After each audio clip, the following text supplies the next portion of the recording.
Hello students. तो देखिए हमारे पास रेनबो से रिलेटेड बहुत सारे क्वेश्चंस हैं और ये सभी 2025 में आए हुए क्वेश्चंस हैं, पर 2024 2023 सब में ये ऐसे क्वेश्चंस आते ही हैं और इसी के जैसे रहते हैं। तो इस वीडियो में मैं 2025 में रेनबो से रिलेटेड सभी क्वेश्चंस को सॉल्व कर लेता हूँ। तो चलिए, फर्स्ट क्वेश्चन है, व्हाट इज़ अ रेनबो। तो देखिए, रेनबो एक नेचुरल आर्क है। आर्क यानी ये शेप, ऐसा टाइप का। हिंदी में तो इंद्रधनुष बोलते हैं, तो धनुष के शेप टाइप का, जो कि कब अपीयर होता है, जब सनलाइट रेन ड्रॉप्स से पास होती है तभी। इसीलिए सनलाइट भी ज़रूरी है और बारिश भी ज़रूरी है इसके लिए, रेनबो के लिए, रेनबो फॉर्मेशन के लिए। चलिए अब देखते हैं कि रेनबो सिर्फ बारिश के बाद ही क्यों दिखता है, या कभी कभी हल्की हल्की बारिश हो रही हो तब भी रेनबो फॉर्मेशन होता है। तो कुल मिला के बारिश के समय ही क्यों। तो देखिए, इसका कारण तो सिंपली वही है कि बारिश के बाद जो है वाटर ड्रॉपलेट्स वो एयर पर ही रहती है। अब क्या होता है कि पीछे से सनलाइट, यानी हमारे पीछे से सनलाइट आती है और वाटर ड्रॉपलेट्स पर पड़ती हैं।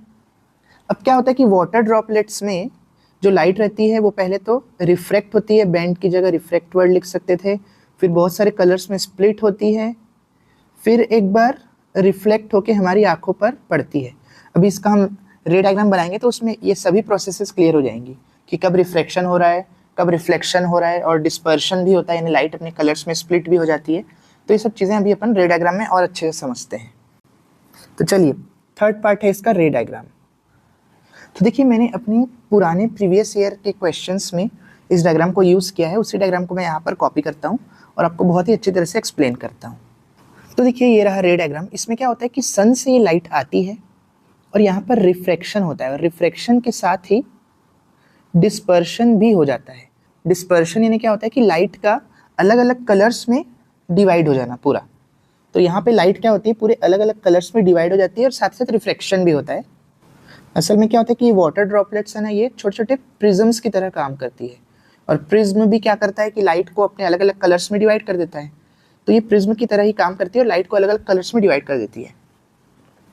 अब इस हिस्से में क्या होता है, देखिए यहाँ पे टोटल इंटरनल रिफ्लेक्शन। अब ये टोटल इंटरनल रिफ्लेक्शन की वजह से क्या होता है कि जो लाइट है वो आर पार नहीं जा पाती, जबकि पूरी रिफ्लेक्ट हो जाती है।